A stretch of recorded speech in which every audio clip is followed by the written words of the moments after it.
আসসালামু আলাইকুম। সংবাদে আপনাদের সবাইকে স্বাগত জানাচ্ছি। আমি ফিরোজ তোহা। শুরুতেই সংবাদ শিরোনাম। পুরোদমে ইরান, ইসরায়েল, ফিলিস্তিন যুদ্ধ চলছে। আর এই মুহূর্তে আমাদের হাতে এসছে যুদ্ধের ভয়ঙ্কর কিছু গুরুত্বপূর্ণ আপডেট সংবাদ। শুরুতেই জানাবো, গত ২৪ ঘন্টায় গাজায় ইসরায়েলি হামলায় নিহত আরও ৩৯ জন।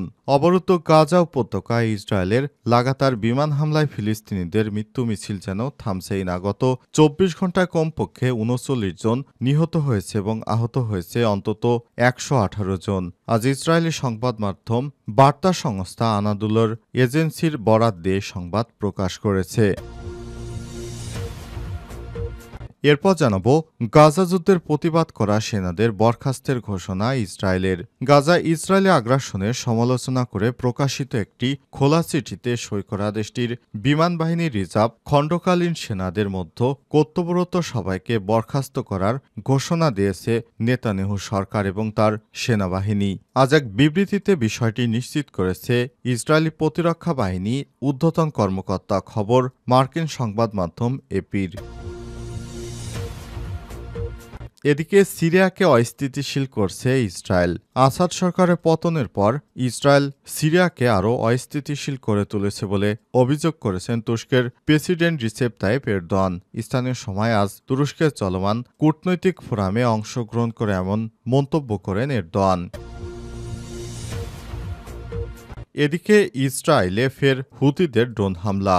ইসরায়েলে ফের ড্রোন হামলা চালিয়েছে হুতি বিদ্রোহীরা। এক বিবৃতিতে ইসরায়েলি সেনাবাহিনী জানিয়েছে যে তারা একটি ড্রোন হামলা প্রতিহত করেছে। অন্যদিকে জর্ডানের একটি সামরিক সূত্র জানিয়েছে সেখানে আরেকটি ড্রোন বিধ্বস্ত হয়েছে। ইরান সমর্থিত হুতিরা এসব হামলা চালানোর দাবি করেছে। খবর মার্কিন সংবাদ মাধ্যম এপির।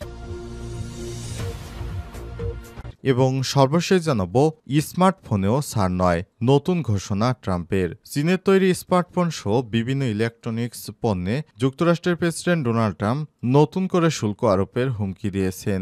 আগের ঘোষণার কারণে এসব পণ্যের উপর ১২৫% পর্যন্ত শুল্ক থেকে ছাড় দেওয়া হলে ট্রাম্প বলেছে এই পণ্যগুলো কেবল অন্য শুল্ক শ্রেণীর সরিয়ে নেওয়া হয়েছে। আর যুক্তরাষ্ট্রের কাস্টমস এক বিজ্ঞপ্তিতে জানিয়েছে স্মার্টফোন, কম্পিউটার সহ কিছু ইলেকট্রনিক্স পণ্য চীনের উপর আরোপিত ১২৫% শুল্ক থেকে আপাতত ছাড় পাচ্ছে। তবে ট্রাম্প সামাজিক যোগাযোগ মাধ্যমে বলেন এই দাবি ভুল। এই পণ্যগুলোকে কেবল একটি নতুন শুল্কের আওতায় আনা হয়েছে। প্রিয় দর্শক, এতক্ষণ শুনছিলেন সংবাদ শিরোনাম, এবারে বিস্তারিত। তবে তার আগে বন্ধুরা, অনুরোধ থাকবে সংবাদটিতে একটি লাইক দিন। এই চ্যানেলে আপনি নতুন হয়ে থাকলে আমাদের সংবাদটি দেখতে দেখতে চ্যানেলটি সাবস্ক্রাইব করে রাখুন। কমেন্ট করে বন্ধুরা আপনার মূল্যবান মতামত জানিয়ে দিন আপনি বিশ্বের কোন দেশ থেকে বা বাংলাদেশের কোন স্থান থেকে আমাদের সংবাদটি দেখছেন এবং শুনছেন। আর বন্ধুরা, আপনি যদি গাজা যুদ্ধে নিরীহ ফিলিস্তিনিদের ভালোবেসে থাকেন, কমেন্টে ইয়েস লিখে বিশ্ববাসীকে জানিয়ে দিন। সংবাদটি আপনার সোশ্যাল মিডিয়া ফেসবুকে শেয়ার করে দিন। চ্যানেলে নতুন হয়ে থাকলে অনুরোধ থাকবে চ্যানেলটি সাবস্ক্রাইব করে রাখুন, যাতে করে আমাদের পরবর্তীতে এই আপডেট সংবাদগুলো সবার আগে আপনার কাছে পৌঁছে যায়। এবারে বিস্তারিত। গাজায় নিহত আরও ৩৯। অবরুদ্ধ গাজা উপত্যকায় ইসরায়েলের লাগাতার বিমান হামলায় ফিলিস্তিনিদের মৃত্যু মিছিল যেন থামছেই না। গত ২৪ ঘন্টা আরও কমপক্ষে ৩৯ জন ফিলিস্তিনি নিহত হয়েছেন। আহত হয়েছে আরও অন্তত ১১৮ জন। এর ফলে ৭ই অক্টোবর থেকে শুরু হওয়া ইসরায়েলি সামরিক আগ্রাসনে গাজায় মোট প্রাণহানির সংখ্যা বেড়ে দাঁড়িয়েছে ৫০,৯৮৩ জনে। এমন তথ্য জানিয়েছে গাজার স্বাস্থ্য মন্ত্রণালয়। আজ প্রকাশিত বার্তা সংস্থা আনাদুলোর প্রকাশিত এক প্রতিবেদন থেকে এই তথ্য জানা গেছে। স্বাস্থ্য মন্ত্রণালয়ের বিবৃতিতে বলা হয়েছে, আহতদের মধ্যে অনেকেরই অবস্থা আশঙ্কাজনক। সংঘাত শুরুর পর থেকে এখন পর্যন্ত গাজায় মোট আহতের সংখ্যা দাঁড়িয়েছে ১,১৬,২৭৪ জনে। বাস্তব চিত্র আরও ভয়াবহ। ধ্বংসস্তূপে চাপা পড়ে থাকা বহু মানুষ এখনও উদ্ধার হয়নি। সড়কে ধ্বংসপ্রাপ্তদের ঘরবাড়ির নিচে রয়েছে অনেকের লাশ, যাদের কাছে উদ্ধারকারীরা পৌঁছাতে পারছে না। প্রসঙ্গত চলমান সহিংসতার সূত্রপাত ২০২৩ সালের ৭ অক্টোবর হামাসের হামলার মধ্য দিয়ে পরবর্তীতে তা পূর্ণাঙ্গ রূপ নেয়। আন্তর্জাতিক চাপের মুখে চলতি বছরের ১৯ জানুয়ারি ইসরায়েল যুদ্ধবিরতিতে সম্মত হয়। এরপর প্রায় ২ মাস তুলনামূলক শান্ত থাকলেও মার্চ মাসের মাঝামাঝিতে এসে পরিস্থিতি আবারও উত্তপ্ত হয়ে ওঠে। হামাসের সঙ্গে গাজা থেকে ইসরায়েলি সেনা প্রত্যাহার নিয়ে মতানৈক্যের জেরে গত ১৮ মার্চ থেকে যুদ্ধবিরতি লঙ্ঘন করে আবারও নতুন করে হামলা শুরু করেছে ইসরায়েল। এরপর থেকে এখন পর্যন্ত ১,৬১৩ জন ফিলিস্তিনি নিহত হয়েছে। তবে বেসরকারিভাবে এই নিহতের সংখ্যা অন্তত ১০,০০০। আহত হয়েছে আরও ৪,২০০ জনের বেশি। জাতিসংঘের হিসাব অনুযায়ী ইসরায়েলের এই টানা হামলায় গাজায় প্রায় ৮৫% মানুষ তাদের ঘরবাড়ি ছেড়ে অন্যত্র পালিয়ে যেতে বাধ্য হয়েছে।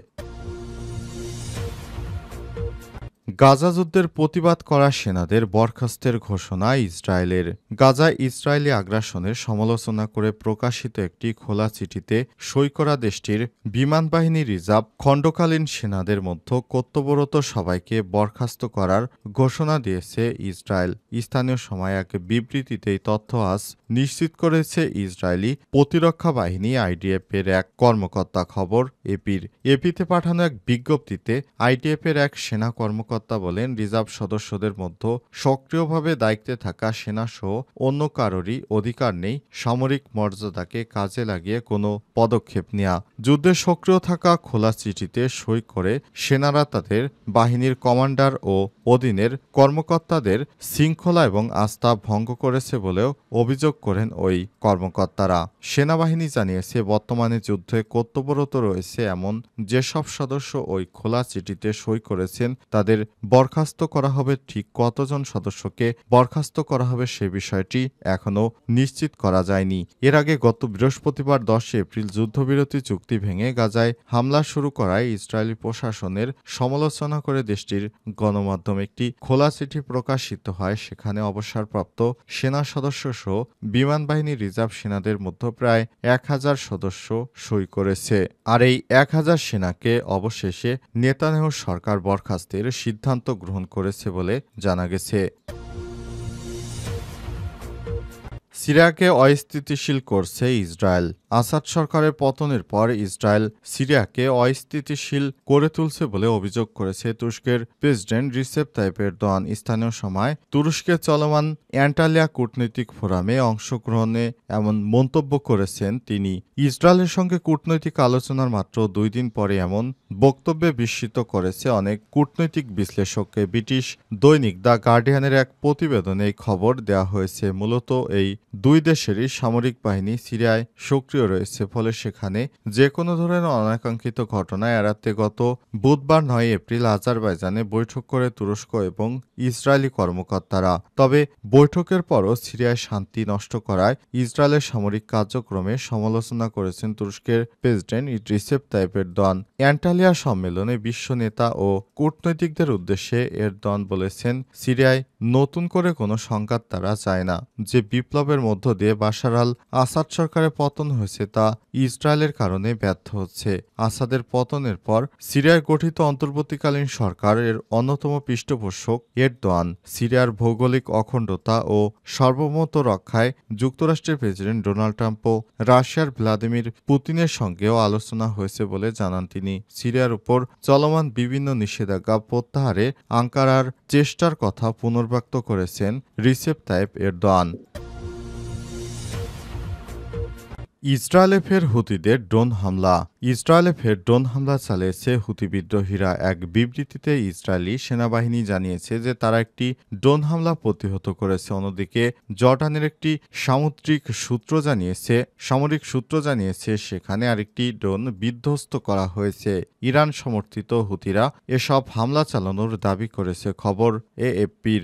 ইসরায়েলি সামরিক বাহিনী এক বিবৃতিতে জানিয়েছে পূর্ব দিক থেকে ইসরায়েলি ভূখণ্ডে আসা একটি একটি ইউএভি ড্রোন প্রতিহত করেছে আইএএফ ইসরায়েলি বিমান বাহিনী। তবে এ বিষয়ে বিস্তারিত কিছু জানানো হয়নি। 2023 সালের অক্টোবরে গাজায় ইসরায়েলি ও হামাসের মধ্যে যুদ্ধ শুরু হওয়ার পর থেকেই হুতি বিদ্রোহীরা ইসরায়েলে ড্রোন এবং ক্ষেপণাস্ত্র হামলা চালিয়ে আসছে। তবে বেশিরভাগ হামলাই ইসরায়েলি আকাশসীমায় প্রবেশের আগেই বাধাগ্রস্ত করা হয়। হুতি বিদ্রোহীরা ফিলিস্তিনিদের সঙ্গে সংহতি প্রকাশ করেই এসব হামলা চালিয়ে আসছে। তবে তাদের বেশিরভাগ হামলাই ইসরায়েলের আকাশসীমায় প্রবেশের আগেই সেখান থেকে প্রতিহত করা হয়। তাদের অফিসিয়াল ওয়েবসাইটে জানানো হয়েছে যে তারা তেল আবিবের দক্ষিণে অধিকৃত জাফা এলাকায় দুটি ইসরায়েলি সামরিক লক্ষ্যবস্তু লক্ষ্য করে দুটি ড্রোন উৎক্ষেপণ করে। এক বিবৃতিতে বলা হয়েছে, হুতিরা নিপীড়িত ফিলিস্তিনি জনগণকে আশ্বস্ত করে যে তারা তাদের সমর্থন ও সহায়তায়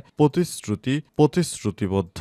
তারা পিছু হটবে না, লড়াই থামাবে না। হুতিদের পাশাপাশি ইরানপন্থী আরেকটি গোষ্ঠী ইসলামিক রেজিস্ট্যান্স ইন ইরাক ও গাজা যুদ্ধ শুরু হওয়ার পর থেকে ইসরায়েলকে লক্ষ্য করে দফায় দফায় হামলা চালায়। মাঝে মধ্যেই এই হামলার কারণে দখলদার ইসরায়েলি বাহিনী কোণঠাসায় পড়ে যায়। এই হামলার কারণে এখনও ইসরায়েলি বাহিনী অনেকটা দমনের মধ্যে রয়েছে।